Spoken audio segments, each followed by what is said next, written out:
안녕하세요. 한 주간의 주요 정책과 경제 이슈를 한눈에 짚어보는 위클리 이슈 포커스 시간입니다.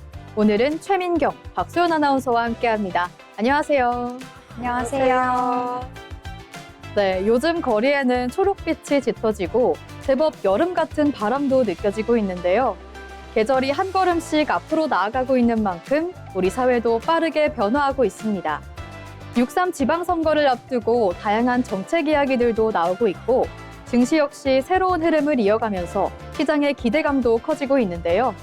오늘도 우리 삶과 맞닿아 있는 주요 정책, 경제 이슈들 위클리 이슈 포커스에서 함께 살펴보도록 하겠습니다. 먼저 한 주간의 핵심 정책을 정리해드리는 이슈 브리핑 시간입니다. 첫 번째 소식입니다. 정부가 인공지능 경쟁력 강화를 위해 AI 데이터 센터 구축 규제를 대폭 완화합니다. 과학기술정보통신부는 관련 특별법이 국회를 통과했다고 밝혔는데요. 인허가 절차를 일괄 처리하고 일정 기간이 지나면 자동 승인되는 타임아웃 제도 도입됩니다. 정부는 이번 제도를 통해 AI 인프라 확충과 지방 투자, 해외 투자 유치에 속도를 낸다는 방침입니다. 다음 소식입니다. 앞으로는 4시간 근무 후 휴게 시간 없이 바로 퇴근할 수 있게 됩니다. 고용노동부는 근로기준법 개정안이 국회를 통과했다고 밝혔는데요. 노동자가 원할 경우 즉시 퇴근을 선택할 수 있고 연차도 시간 단위로 나눠서 사용할 수 있게 됩니다. 정부는 노동자 선택권을 확대하는 한편 외국인 노동자 주거 환경 개선과 허위 구인 광고 관리도 강화할 계획입니다. 다음 소식입니다. 정부의 인구 정책이 저출산 대응 중심에서 인구 구조 전반을 관리하는 방향으로 바뀝니다. 보건복지부는 저출산, 고령사회 기본법 개정안이 국회를 통과했다고 밝혔는데요. 앞으로는 지역 소멸과 1인 가구 증가, 외국인 유입 등 다양한 인구 변화까지 함께 대응하게 됩니다. 정부는 인구전략위원회를 중심으로 주요 인구 정책과 예산 조율 기능도 강화할 방침입니다. 이렇게 여러 정책 소식 계속해서 저희와 함께 살펴보시겠습니다. 다음으로 최민경 아나운서, 어떤 소식 준비하셨을까요? 네, 정부가 국민 누구나 인공지능 기술을 쉽게 배우고 활용할 수 있도록 AI 디지털 배움터를 전국 69곳으로 확대합니다. 과학기술정보통신부는 이달부터 고령층 등 디지털 취약계층의 AI 디지털 역량 강화를 지원하기 위해 AI 디지털 배움터 거점센터 32곳을 새로 구축한다고 밝혔습니다. 디지털 배움터는 지난 2020년부터 스마트폰 사용법과 키오스크 이용법 등 실생활 중심 교육을 해온 사업입니다. 올해부터는 단순한 디지털 기초교육을 넘어 AI 활용 교육이 한층 강화됩니다. 기존 37곳이던 거점센터는 전국 69곳으로 늘어나고 도서관과 우체국, 행정복지센터 등 생활과 가까운 공간을 중심으로 운영됩니다. 또 배움터 방문이 어려운 계층을 위해 경로당과 복지관 등을 찾아가는 교육도 지난해 4,200곳에서 올해 6,000곳으로 확대됩니다. 교육 과정에는 AI 개념 이해뿐 아니라 딥페이크 판별, AI 윤리, 안전한 AI 활용법도 포함됩니다. 과기정통부는 AI가 국민 누구나 일상에서 활용할 수 있는 도구가 되도록 디지털 포용 정책을 강화하겠다고 밝혔습니다. 다음 소식입니다. 농지 투기와 규제 회피를 막기 위한 농지법 개정안이 국회 본회의를 통과했습니다. 농림축산식품부는 농지 불법 임대차에 대한 신고 포상금 지급 근거를 마련하고 지방정부의 농지 처분 명령을 의무화하는 내용의 농지법 일부 개정 법률안이 통과됐다고 밝혔습니다. 이번 개정안은 농지가 투기나 불법 이용의 대상이 되는 것을 막고 농지 관리의 실효성을 높이는 데 초점을 맞췄습니다. 먼저 농지 조사를 위해 조사원이 토지에 출입할 수 있는 법적 근거가 마련됩니다. 또 신고 포상금 지급 대상에 불법 임대차가 추가돼 현장 감시 기능도 강화됐습니다. 농지법 위반이 확인될 경우 지방정부는 앞으로 농지 처분 명령을 의무적으로 내려야 합니다. 특히 처분 명령을 받은 농지 소유자가 가족이나 본인이 대표로 있는 법인 등 특수 관계인에게 농지를 넘겨 규제를 피하는 행위도 제한됩니다. 농림축산식품부는 이번 법 개정을 통해 농지가 농업인의 생산수단으로 보존될 수 있도록 관리를 강화하겠다고 밝혔습니다. 지금까지 제가 준비한 이슈 브리핑이었습니다. 네, 과학기술정보통신부 그리고 농림축산식품부 소식까지 함께 살펴봤습니다. 이어서 박소연 아나운서 어떤 소식 준비하셨을까요? 네, 맞벌이 가정의 돌봄 부담을 덜기 위해 교육부가 지원 확대에 나섭니다. 특히 출근 전후처럼 돌봄 공백이 발생하기 쉬운 시간대를 집중 지원할 방침인데요.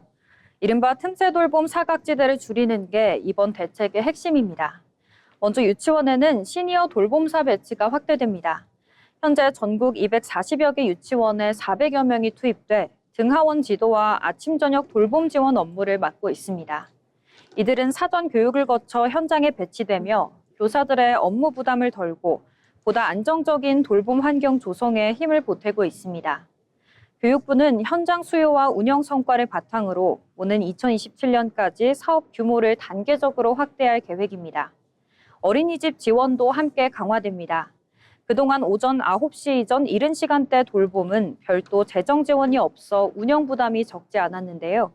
교육부는 올해 365억 원의 예산을 신규 편성해 아침 돌봄 담당 교사 인건비를 직접 지원하기로 했습니다. 이번 지원 확대는 현장에 늘어난 수요를 반영한 조치입니다.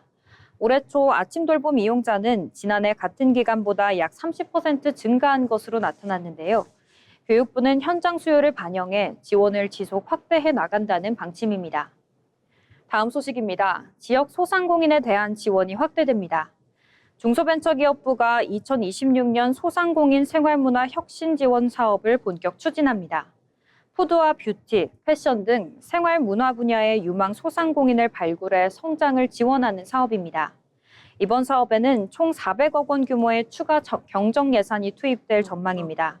선정된 400여 개 업체에는 제품 고도화와 사업화를 위해 최대 1억 원이 지원됩니다. 맞춤형 멘토링도 함께 제공되는데요. 전문가와 선배 소상공인이 참여해 시제품 제작과 브랜딩, 마케팅, 판로 개척까지 전 과정을 지원할 예정입니다. 현장에서 겪는 시행착오를 줄이고 사업 완성도를 높이기 위한 취지입니다.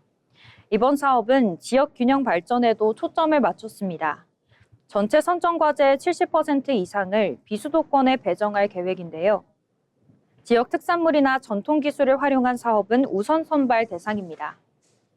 현재 정상 영업 중인 소상공인이라면 누구나 신청할 수 있고 기술 보완 등을 위한 공동 신청도 가능합니다. 접수는 다음 달 8일까지 소상공인 24 누리집에서 진행됩니다. 중기부는 이번 사업이 지역 상권 활성화와 생활문화 산업 경쟁력 강화에 도움이 될 것으로 보고 있습니다. 지금까지 이슈 브리핑이었습니다. 네, 지금까지 한 주간의 주요 정책 이슈를 짚어드렸는데요. 앞으로도 꼭 알아두셔야 할 정책 소식 계속해서 전해드릴 테니까요. 많은 시청 부탁드립니다. 지금까지 이슈 브리핑이었습니다.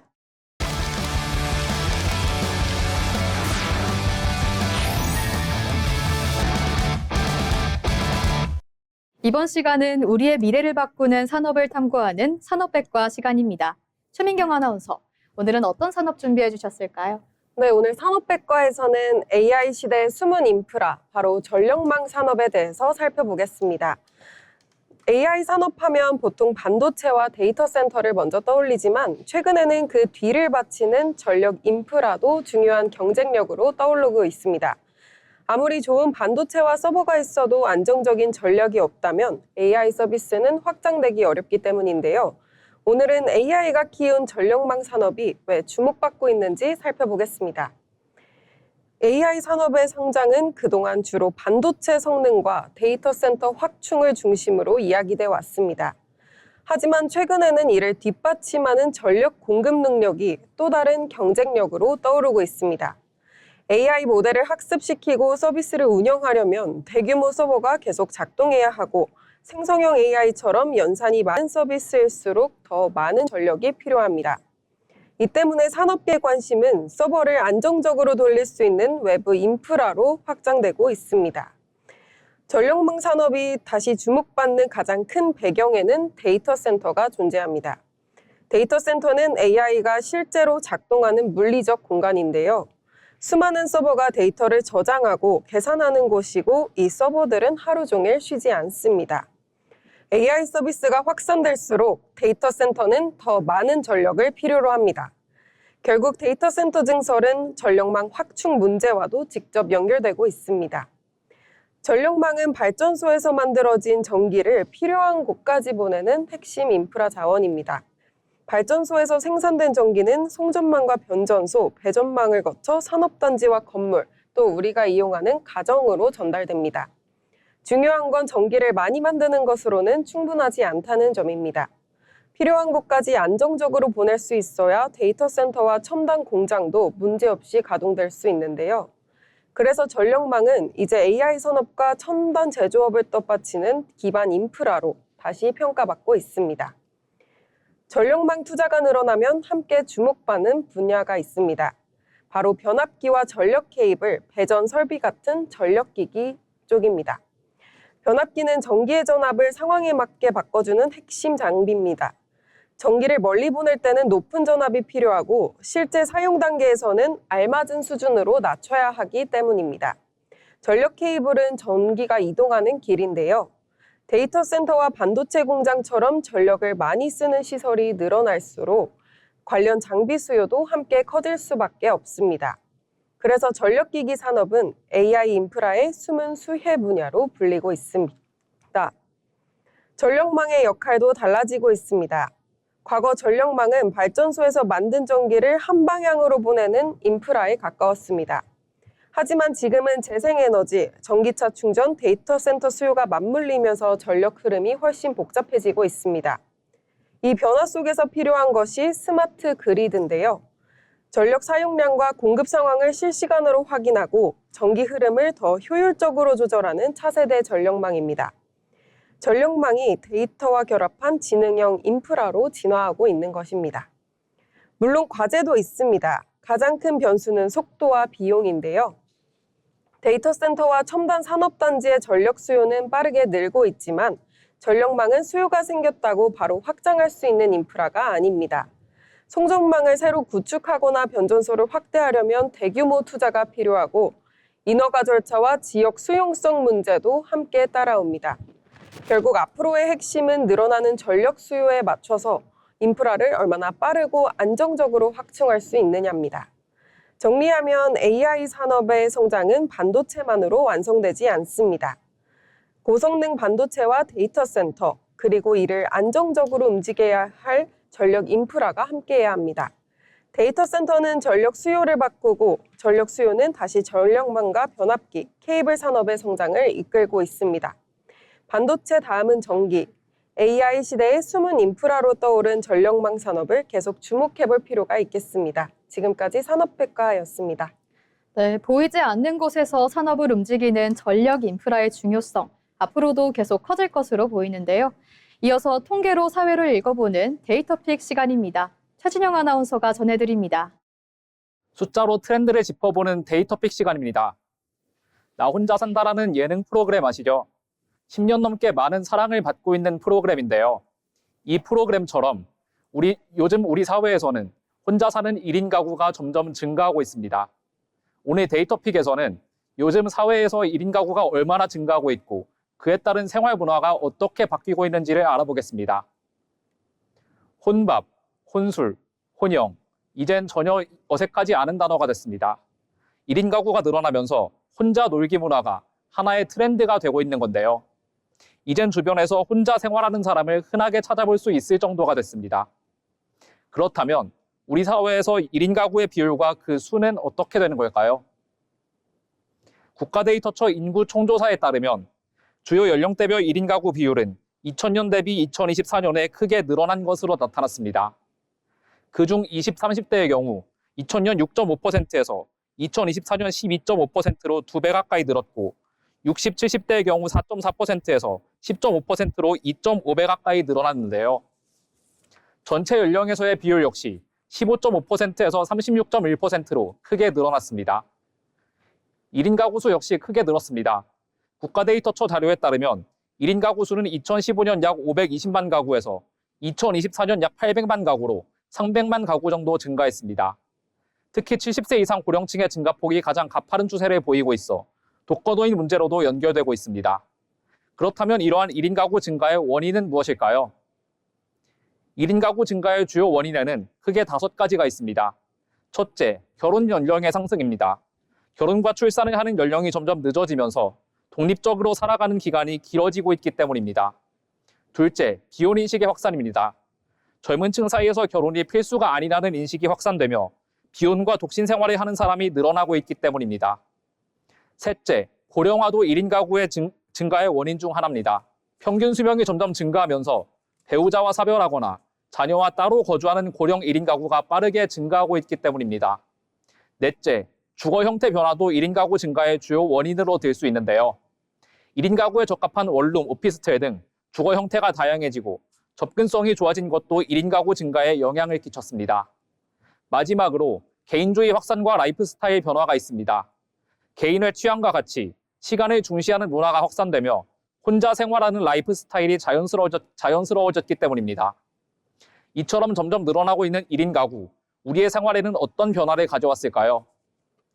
1인 가구의 증가는 우리의 일상생활을 단체 중심에서 개인 중심으로 크게 바꿔놓았습니다. 대표적으로 혼밥, 혼술, 혼영 등 혼자 하는 문화를 확산시켰고 배달 앱이나 편의점 도시락 등 배달 및 간편식 문화가 성장하게 되었습니다. 또한 혼자 사는 사람의 수요에 맞춘 소형 가전과 가구의 소비가 늘어나는 등 소비 방식에도 큰 변화를 가져오고 있습니다. 1인 가구 증가는 단순한 가족 형태 변화가 아니라 소비와 여가, 생활 방식까지 바꾸는 사회적 변화를 이끌고 있는 겁니다. 이제는 어느새 우리 사회의 주류 형태가 된 1인 가구, 앞으로는 1인 가구가 더욱 증가하여 2050년경에는 그 비율이 약 40%에 이를 전망이라고 하는데요. 이러한 양상이 미래에는 어떤 변화를 가져올지 앞으로 지켜봐야 할 것 같습니다. 지금까지 데이터픽이었습니다.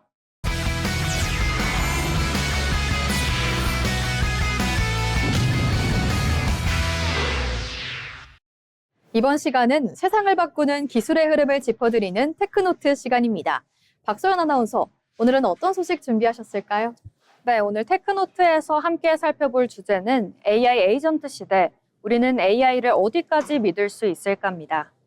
요즘 AI에게 다음 주 출장 준비해줘, 출장에서 진행할 발표 자료 만들어줘, 이렇게 하나의 목표만 입력해도 AI가 필요한 단계를 스스로 판단해 여러 작업을 연달아 처리하는 시대가 열리고 있습니다. 항공편을 비교하고 숙소를 찾고 일정을 정리한 뒤 관련 자료까지 준비하는 시기인데요. 이처럼 목표를 이해하고 필요한 과정을 스스로 설계해 실행하는 AI를 AI 에이전트라고 부릅니다. 기존 AI가 질문에 답하거나 하나의 작업을 처리하는 도구였다면 AI 에이전트는 여러 단계를 연결해 하나의 업무를 끝까지 수행하는 방향으로 진화하고 있습니다. 실제로 기업 현장에서도 고객 상담과 데이터 분석, 문서 작성 같은 반복 업무를 중심으로 활용이 빠르게 확대되고 있습니다. 이처럼 AI가 단순 보조 도구를 넘어 실질적인 업무 파트너로 진화하면서 자연스럽게 따라오는 질문이 있습니다. 바로 AI의 판단을 어디까지 믿을 수 있느냐입니다. AI는 짧은 시간 안에 방대한 정보를 처리하고 여러 단계를 빠르게 수행합니다. 하지만 그 과정에서 부정확한 정보를 바탕으로 잘못된 결론을 내릴 가능성도 있습니다. 특히 AI 에이전트처럼 여러 과정을 연쇄적으로 수행하는 구조에서는 초기 단계의 작은 오류 하나가 최종 결과 전체에 영향을 줄 수가 있는데요. 사람이라면 중간에 멈춰 다시 확인할 수 있는 판단도 AI는 그대로 끝까지 실행해버릴 수 있다는 점이 가장 큰 차이입니다. 그래서 최근 AI 업계의 관심도 얼마나 똑똑한가에서 얼마나 안정적으로 작동하는가로 빠르게 옮겨가고 있습니다. 이 문제를 해결하기 위한 대표적인 방식이 바로 휴먼 인 더 루프입니다. 이름은 조금 낯설지만 개념은 단순한데요. AI가 초안을 만들고 사람이 이를 검토해 최종 판단을 내리는 구조입니다. 예를 들어 AI가 계약서를 분석해 수정안을 작성하더라도 최종 승인과 전송은 사람이 직접 맡는 방식입니다. AI의 속도와 사람의 판단력을 함께 활용하는 셈인데요. 이미 많은 기업들이 이런 구조를 통해 AI의 효율성은 살리면서도 위험은 줄이려고 하고 있습니다. 결국 AI가 더 많은 일을 맡을수록 사람은 더 중요한 판단과 최종 책임을 맡게 되는 겁니다. 그렇다면 사람이 AI의 결과를 제대로 검토하려면 과연 무엇이 필요할까요? AI가 어떤 과정을 거쳐 그 결론에 도달했는지 확인할 수 있어야 합니다.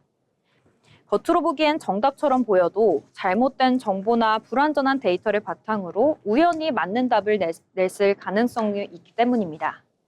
이 때문에 최근에는 AI의 판단 근거를 보여주는 설명 가능한 AI, XAI 기술과 판단 과정을 기록으로 남기는 감사 로그 기술이 함께 주목받고 있습니다. AI에게도 블랙박스가 필요하다는 얘기입니다. 자동차 사고가 나면 블랙박스를 통해 원인을 분석하듯 AI 역시 예상과 다른 결과를 냈을 때 왜 그런 판단이 나왔는지 추적할 수가 있어야 한다는 겁니다. 특히 금융과 의료, 공공서비스처럼 작은 오류도 큰 영향을 줄 수 있는 분야에서는 이런 기술의 중요성이 더욱 커지고 있습니다. 결국 AI 에이전트 시대의 핵심은 AI가 사람을 완전히 대신하는 데 있지 않습니다. 반복적이고 복잡한 업무는 AI가 맡고 사람은 판단과 검증, 그리고 책임이 필요한 영역에 더 집중하는 방향으로 일하는 방식이 바뀌고 있는데요. 앞으로 중요한 건 AI의 성능 경쟁만이 아니라 AI와 사람이 얼마나 효과적으로 협업할 수 있느냐입니다. AI 시대의 진짜 경쟁력은 더 빠른 답보다 더 믿을 수 있는 판단 과정, AI와 사람이 함께 만드는 새로운 일의 기준이 점점 중요해지고 있습니다. 지금까지 테크노트였습니다. 네, 이어서 기술로 혁신을 주도하는 인물을 소개하는 테크인 시간입니다. 오늘은 어떤 분을 만나볼 수 있을까요? 한다원 아나운서가 전해드립니다. 기술로 혁신을 이끄는 인물을 소개해드리는 테크인 시간입니다. 과거 사람들은 정해진 시간에 맞춰 TV 앞에 앉아 방송을 기다렸고 영화를 보기 위해 직접 비디오 대여점을 찾기도 했습니다. 보고 싶은 프로그램이 있어도 방송 시간을 놓치면 다시 보기 어려웠고 원하는 영화를 보기 위해 매장을 직접 방문해야 했는데요. 하지만 이제는 스마트폰 하나만 있으면 언제 어디서든 원하는 콘텐츠를 바로 볼 수 있는 시대가 열렸습니다. 오늘 소개해드릴 인물은 OTT 시대를 연 CEO, 리드 헤이스팅스입니다. 리드 헤이스팅스는 컴퓨터공학 전공의 개발자 출신으로 소프트웨어 기업 창업에 성공한 뒤 새로운 사업 아이디어를 고민하고 있었습니다. 그러던 중 비디오 대여점에서 빌린 영화의 연체료를 내게 된 경험이 당시 사업 아이디어로 이어졌다고 알려져 있는데요. 당시 미국의 대표 비디오 대여 체인점 블록버스터는 높은 연체료 정책으로 유명했습니다. 리드 헤이스팅스는 사람들이 더 편하게 콘텐츠를 볼 수는 없을까라는 고민을 하게 됩니다. 그리고 기존 대여 방식과는 전혀 다른 새로운 서비스 모델을 구상하기 시작합니다.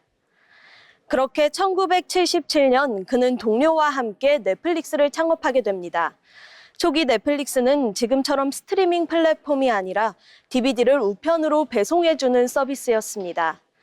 이용자는 인터넷으로 영화를 선택하고 넷플릭스는 DVD를 집으로 보내주는 방식이었는데요. 당시만 해도 사람들은 오프라인 대여점을 더 익숙하게 여겼고 넷플릭스가 시장을 바꿀 것이라고 예상하는 사람은 많지 않았습니다. 하지만 넷플릭스는 연체료를 없애고 정액제 서비스를 도입하며 조금씩 이용자들을 늘려가기 시작했습니다. 하지만 리드 헤이스팅스는 DVD 사업에 머무르지 않았습니다. 인터넷 속도가 빨라지고 디지털 기술이 발전하면 사람들이 영상을 온라인으로 보게 될 것이라고 판단한 겁니다. 그리고 2007년 넷플릭스는 본격적인 스트리밍 서비스를 시작하게 됩니다. 영화나 드라마를 다운로드하거나 DVD를 기다리지 않아도 인터넷만 연결되어 있으면 즉시 볼 수 있는 시대가 열린 것입니다. 당시에는 화질 문제와 느린 인터넷 환경 때문에 스트리밍 서비스가 성공하기 어렵다는 시선도 많았습니다. 하지만 리드 헤이스팅스는 기술의 변화를 확신했습니다. 넷플릭스는 단순한 영상 플랫폼을 넘어 추천 알고리즘 기술에도 집중했습니다. 이용자의 시청 기록과 취향을 분석해 맞춤형 콘텐츠를 추천하기 시작한 건데요. 또 시즌 전체를 한 번에 공개하는 방식으로 이른바 정주행 문화도 만들어냈습니다. 이제 사람들은 원하는 시간에 원하는 장소에서 콘텐츠를 소비하는 것이 자연스러운 시대를 살아가고 있습니다. 특히 스마트폰과 태블릿 보급이 확대되면서 OTT 서비스는 전 세계적으로 빠르게 성장하게 됩니다. 넷플릭스의 성공 이후 전 세계 미디어 기업들도 OTT 시장에 뛰어들기 시작했습니다. 디즈니 플러스, 아마존 프리미엄 비디오, 애플 TV 플러스는 물론 한국의 티빙과 웨이브까지 등장하며 글로벌 OTT 경쟁 시대가 열리게 된 것입니다. 또 넷플릭스는 자체 제작 콘텐츠에도 투자하며 세계 각국의 콘텐츠를 글로벌 시장에 소개하기 시작했습니다. 리드 헤이스팅스의 도전이 세계 콘텐츠 시장의 흐름 자체를 바꿔놓은 셈입니다. 리드 헤이스팅스가 바꾼 것은 단순한 영상 플랫폼 하나가 아닙니다. 그는 사람들이 콘텐츠를 소비하는 습관과 방송 산업의 구조 자체를 변화시켰습니다. 오늘날 우리가 스마트폰으로 언제 어디서든 드라마와 영화를 보는 일상 뒤에는 기술의 변화를 누구보다 먼저 읽고 과감한 도전을 선택했던 한 CEO의 혁신이 있었습니다. 그리고 그의 도전은 지금도 계속해서 세계 콘텐츠 시장의 변화를 만들고 있습니다. 지금까지 테크인이었습니다. 네, 기술이 세상을 바꾸는 만큼 그 중심에 있는 사람들의 이야기 참 흥미로운데요. 저희 테크인에서는 앞으로도 우리 삶을 바꿀 혁신가들 계속해서 소개해드리겠습니다. 지금까지 테크인이었습니다.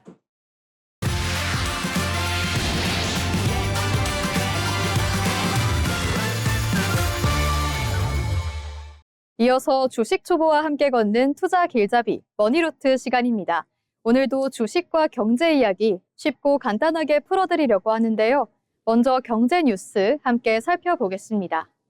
정부가 노동시간 단축을 핵심 과제로 추진하는 가운데 한국의 연간 노동시간이 오는 2030년에는 OECD 평균 수준까지 감소할 것이란 전망이 나왔습니다.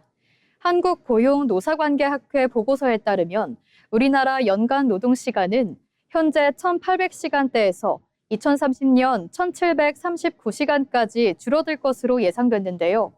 이는 정부가 제시한 1,700시간대 진입 목표와 비슷한 수준입니다. 실제로 우리나라 노동시간은 주 52시간제와 주 5일제 정착 등의 영향으로 꾸준히 감소하고 있습니다. 다만 한국은 여전히 OECD 회원국 가운데 노동시간이 긴 국가 중 하나로 꼽히고 있는데요. 전문가들은 단순한 시간 규제보다 유연근무 확대와 생산성 개선이 함께 이뤄져야 한다고 분석했습니다. 정부는 앞으로 주 4.5일제 논의와 함께 노동시간 제도 개편을 이어갈 방침입니다. 지금까지 이번 주 주요 경제 뉴스 살펴봤는데요. 이번엔 주식 투자의 기초를 짚어보는 주린이 가이드 시간입니다. 김하늘 아나운서가 전해드립니다. 주린이 여러분들의 든든한 주식 파트너 주린이 가이드입니다. 최근 주식시장의 변동성이 커지면서 개별 종목에 급등락에 지친 투자자들이 늘고 있습니다. 어떤 종목을 사야 할지 모르겠다며 한숨 쉬는 분들이 가장 먼저 눈을 돌리는 것이 바로 ETF 시장입니다. 실제로 국내 ETF 시장 규모는 최근 몇 년 사이 비약적으로 성장하며 100조 원 시대를 훌쩍 넘어섰는데요. 오늘 주린이 가이드에서는 ETF의 기초와 심화까지 함께 알차게 짚어보겠습니다. ETF는 우리말로 상장지수 펀드라고 부릅니다. 이해를 돕기 위해 흔히 바구니에 비유하곤 하는데요. 여러 가지 주식을 하나의 바구니에 보기 좋게 담아놓은 주식 세트 상품이라고 볼 수 있습니다. 조금 더 정확하게 표현하자면 주식시장에서 실시간으로 거래되는 펀드라고 할 수 있습니다. ETF는 펀드의 장점에 주식의 편리함을 결합했습니다. 마치 한 주의 주식을 사듯 스마트폰 앱을 통해 실시간으로 사고 팔 수 있게 만든 것입니다. 예를 들어 코스피 200 ETF를 한 주 샀다면 여러분은 대한민국을 대표하는 200개 기업의 성과를 한 번에 소유하게 되는 셈입니다. 이렇듯 특정 기업 하나에 내 운명을 거는 것이 아니라 전반적인 경제 성장 그 자체에 투자하는 것이 ETF의 핵심 철학입니다. 전문가들이 초보 투자자들에게 ETF를 권하는 이유는 단순히 편리하기 때문만은 아닙니다. ETF에는 3가지 핵심 강점이 있는데요. 첫 번째는 위험 관리의 자동화입니다. 주식 투자의 가장 큰 위험은 내가 투자한 기업이 갑자기 상장 폐지되거나 횡령과 같은 악재를 맞게 되는 것인데요. 하지만 ETF는 수십, 수백 개의 종목으로 구성된 포트폴리오 형태이기 때문에 한두 개의 기업의 문제가 내 자산 전체를 흔들지 못하도록 방어해주는 역할을 합니다. 두 번째는 압도적인 투명성과 저렴한 비용입니다. 일반 펀드는 내 돈이 어디에 쓰이는지 실시간으로 알기 어렵고 수수료도 높습니다. 반면 ETF는 PDF, 구성 종목표라는 것을 통해 매일 어떤 종목을 얼마나 들고 있는지 투명하게 공개합니다. 또한 펀드 매니저에게 주는 보수가 일반 펀드보다 훨씬 저렴해서 이 장기 투자 시 수익률 차이가 크게 벌어질 수 있습니다. 세 번째는 분배금이라는 보너스입니다. 개별 주식에 배당금이 있듯이 ETF도 담고 있는 주식들에서 발생하는 배당금을 모아 투자자들에게 돌려줍니다. 이를 분배금이라고 하는데요. 주가 상승에 따른 시세 차익과 정기적인 흐름까지 챙길 수 있는 일석이조의 효과가 있습니다. 최근 ETF 시장은 단순히 지수를 따라가는 것을 넘어 훨씬 정교해졌습니다. 여러분들이 평소 관심을 갖고 있는 분야가 무엇이든 그에 맞는 맞춤형 패키지가 이미 시장에 나와 있다고 해도 과언이 아닐 것 같습니다. 반도체 산업의 성장이 기대된다면 반도체 소부장 ETF를, 기후위기에 대응하는 기업에 투자하고 싶다면 탄소 중립 ETF를 선택할 수 있습니다. 하지만 여기서 주의해야 할 점이 있습니다. 바로 이름만 보고 투자하는 묻지마 투자를 조심해야 한다는 점인데요. 예를 들어 반도체라는 이름이 붙었더라도 어떤 상품은 삼성전자에 집중하고 어떤 상품은 해외 기업에 집중합니다. 내가 투자하는 이 결합 상품 내부에 어떤 종목이 1순위로 담겨 있는지 확인하는 꼼꼼함이 반드시 수반돼야 되겠습니다. 마지막으로 ETF 투자에서 꼭 기억해야 할 점입니다. ETF는 분산 투자 상품이지만 원금이 보장되는 것은 아닙니다. 특히 최근 레버리지 ETF와 인버스 ETF와 같이 변동성이 큰 상품에 대한 관심이 높아지고 있습니다. 레버리지는 특정 지수의 하루 변동폭을 2배 수준으로 추종하는 상품으로 수익과 손실이 모두 커질 수 있고, 인버스는 시장 하락에 투자하는 구조인 만큼 초보 투자자라면 상품 구조를 충분히 이해한 뒤 접근하는 것이 중요합니다. 또 ETF를 고를 때는 테마뿐만 아니라 거래량과 시가총액도 함께 확인해야 합니다. 거래가 너무 적은 ETF는 원하는 가격에 매매가 어려울 수 있기 때문에 거래가 활발한 상품을 선택하는 것이 중요하겠습니다. ETF가 실패 없는 마법의 도구는 아니겠지만 적은 돈으로 시장 전체에 투자할 수 있는 효율적인 출발점인 것은 분명합니다. 종목의 이름이 아니라 그 안에 담긴 가치를 먼저 들여다보는 지혜, 그것이 성공한 투자자로 가는 첫걸음입니다. 지금까지 주린이 가이드였습니다. 네, 오늘은 이렇게 ETF 시장에 대해서 알아봤습니다. 계속해서 저희와 함께 하시면서 투자의 기초 차근차근 쌓아가시면 좋을 것 같습니다. 이어서 코스피에 상장된 기업을 분석해보는 코스피 가이드 시간입니다. 최민경 아나운서, 오늘 어떤 기업 준비하셨을까요? 네, 오늘 코스피 가이드에서는 시장에서 강한 주가 흐름과 함께 관심을 받고 있는 현대모비스를 살펴보겠습니다. 현대모비스는 현대차 그룹의 핵심 자동차 부품사로 잘 알려져 있는데요. 기존에는 자동차 핵심 부품과 AS 사업이 중심이었다면 지금은 전동화 부품과 로봇 관련 기대감까지 더해지면서 시장 평가가 달라지고 있습니다. 특히 현대모비스는 단순 부품주를 넘어 미래 모빌리티와 로보틱스 밸류체인에 연결된 기업으로 주목받고 있습니다. 현대모비스의 강점 가운데 하나는 전동화 부품 경쟁력입니다. 현대모비스는 전기차의 핵심 구동 부품인 PE 시스템 라인업을 확대하고 있습니다. PE 시스템은 모터와 인버터, 감속기 등으로 구성돼 전기차의 주행 성능을 좌우하는 핵심 기능인데요.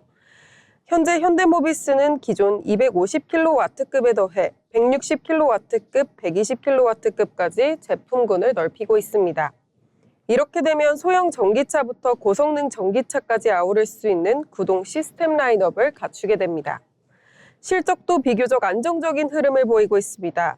현대모비스의 1분기 연결 기준 매출은 15조 5,605억 원, 영업이익은 8,026억 원입니다. 매출과 영업이익 모두 전년 동기 대비 증가했는데요. 실적을 받쳐주는 축은 크게 두 가지입니다. 첫째는 완성차에 들어가는 전장 부품과 고부가 부품 공급 확대이고, 둘째는 안정적인 수익을 내는 AS 부품 사업입니다. 특히 AS 부분은 경기 변동에 비교적 덜 흔들리는 구조이기 때문에 현대모비스의 실적 안정성을 지탱하는 버팀목으로 꼽힙니다. 다만 전동화 부분은 초기 투자 부담과 수익성 과제가 남아있어 이 투자를 얼마나 효율적으로 수익으로 연결할지가 관건입니다. 앞으로의 관전 포인트는 세 가지입니다. 첫째, 전동화 부품의 수익성 개선입니다. 제품 라인업 확대가 실제 글로벌 수주와 실적 개선으로 이어질지 중요합니다. 둘째, 로봇 관련 기대감의 현실화입니다. 로봇 구동과 제어에 필요한 핵심 부품 기술을 확보할 수 있을지가 관건입니다. 셋째, 주주 환원 정책입니다. 현대모비스는 자사주 매입 및 소각 계획을 통해 주주 가치 제고 의지를 보여주고 있습니다.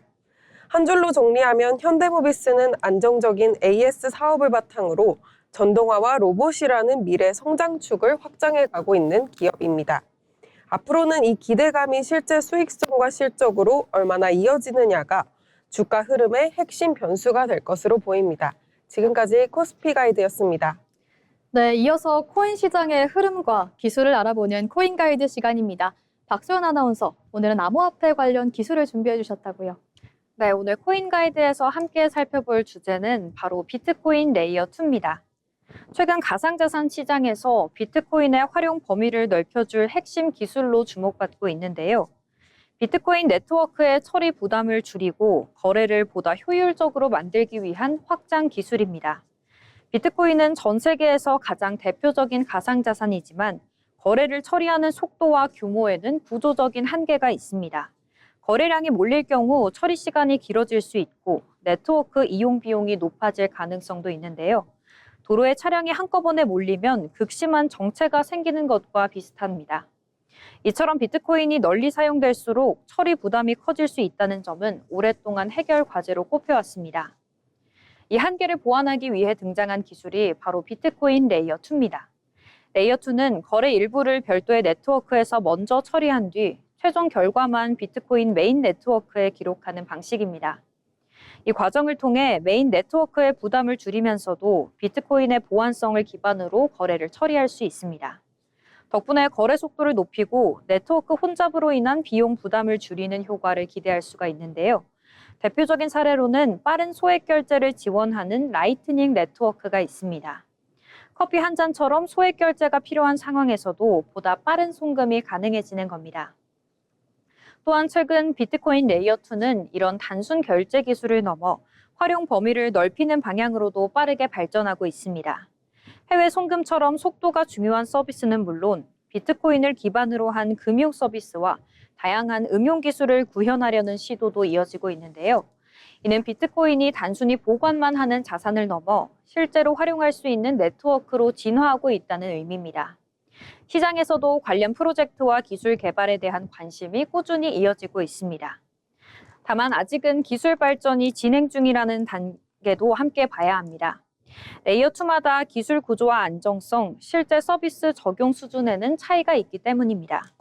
따라서 관련 기술이나 프로젝트를 볼 때는 실제 사용 사례가 있는지, 얼마나 안정적으로 운영되는지, 그리고 비트코인 생태계 안에서 어떤 역할을 하는지 꼼꼼히 살펴볼 필요가 있습니다. 비트코인 레이어 2는 비트코인의 한계를 보완하며 새로운 가능성을 여는 기술입니다. 디지털 금으로 불리던 비트코인이 실제 금융 서비스에 더 깊이 활용될 수 있을지 앞으로의 기술 발전을 눈여겨볼 필요가 있겠습니다. 지금까지 코인 가이드였습니다. 네, 이것으로 오늘의 머니루트를 마칩니다. 다음으로 일상에 필요한 다양한 정보를 소개해드리는 라이프 플러스 시간입니다. 김혜인 아나운서가 전해드립니다. 일상에 필요한 다양한 정보를 전달해드리는 라이프 플러스 시간입니다. 요즘 날씨가 참 좋습니다. 따뜻한 봄바람 맞으며 자전거 타기 딱 좋은 계절이죠.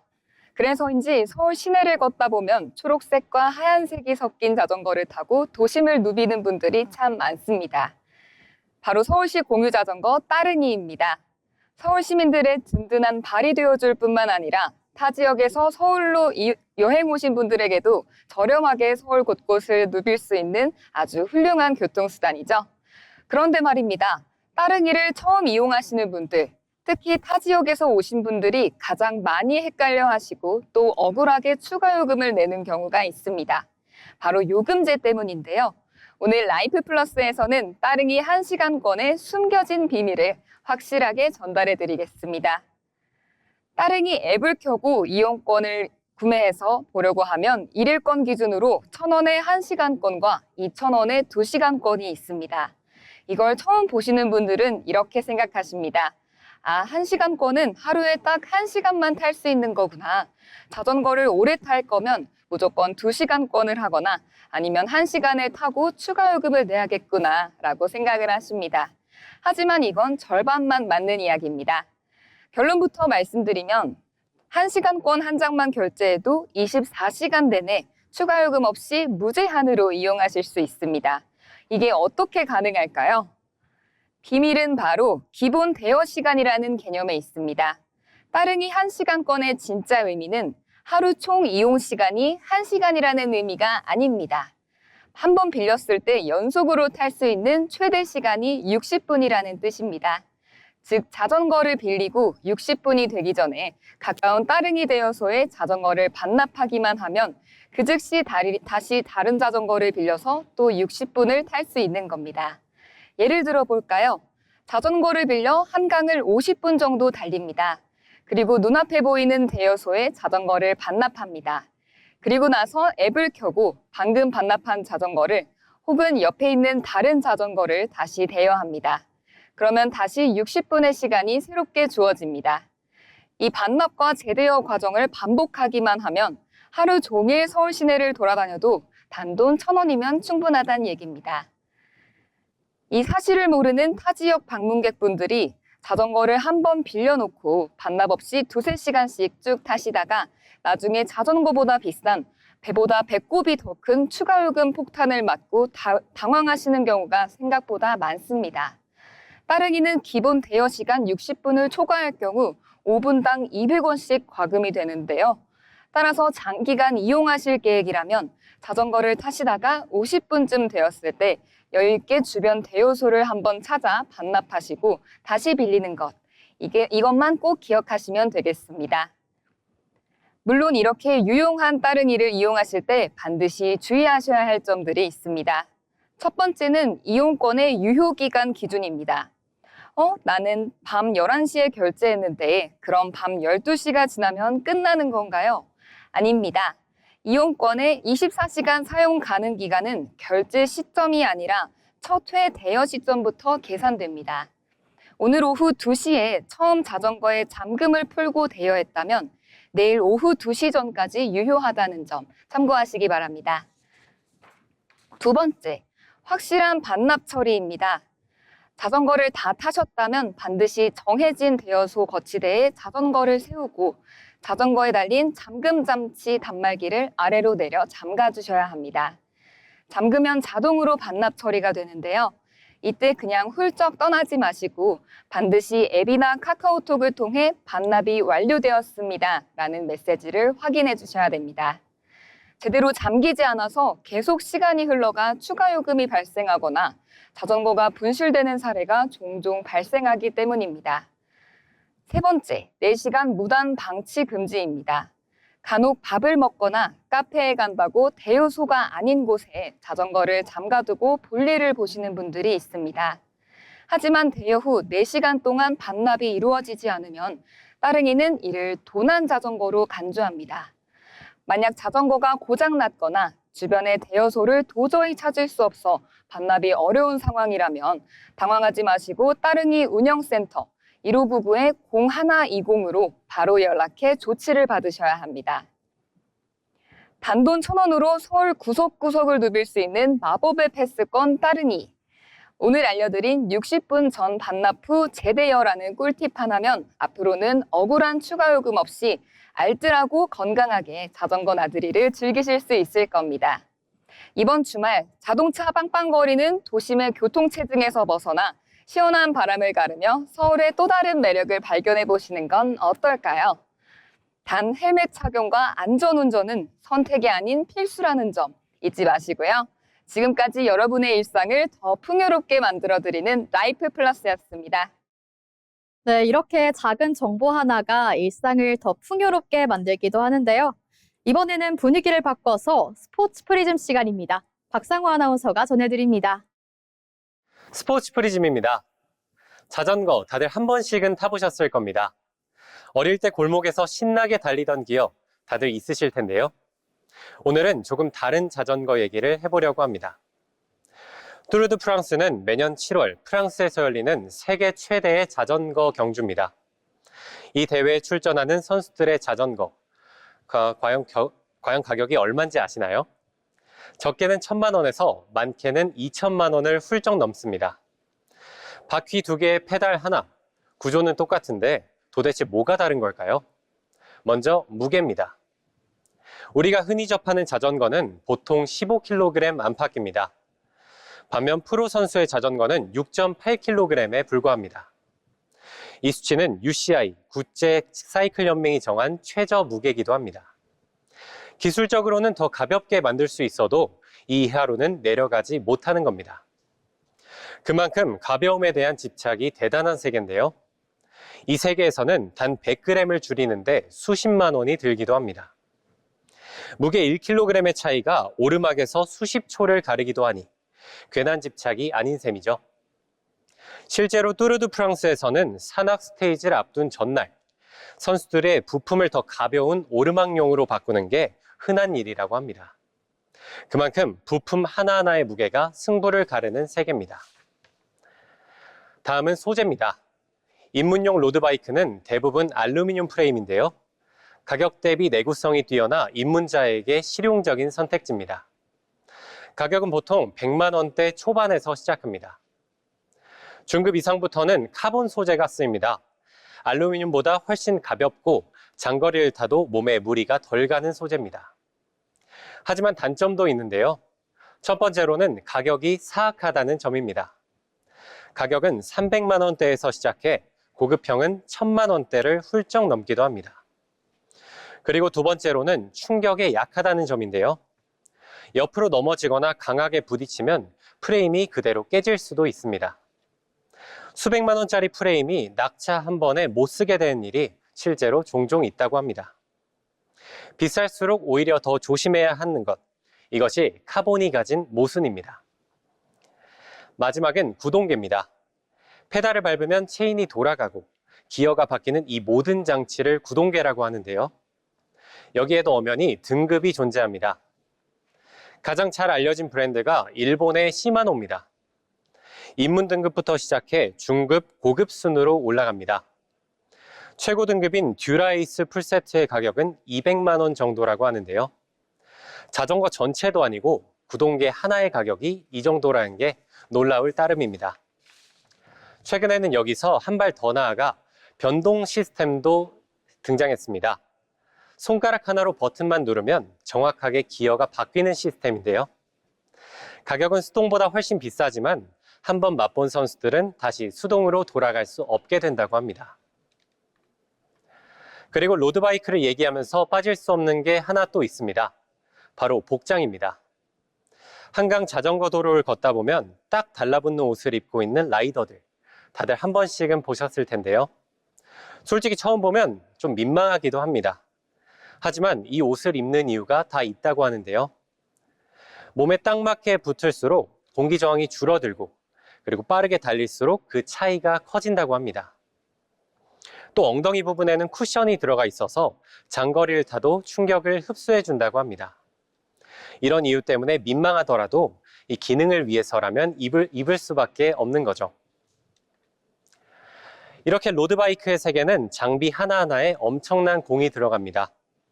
하지만 어떤 자전거를 타든 페달을 밟는 순간만큼은 모두가 같은 라이더입니다. 중요한 건 자전거의 가격이 아니라 얼마나 더 잘 즐기느냐가 아닐까요? 지금까지 스포츠 프리즘이었습니다.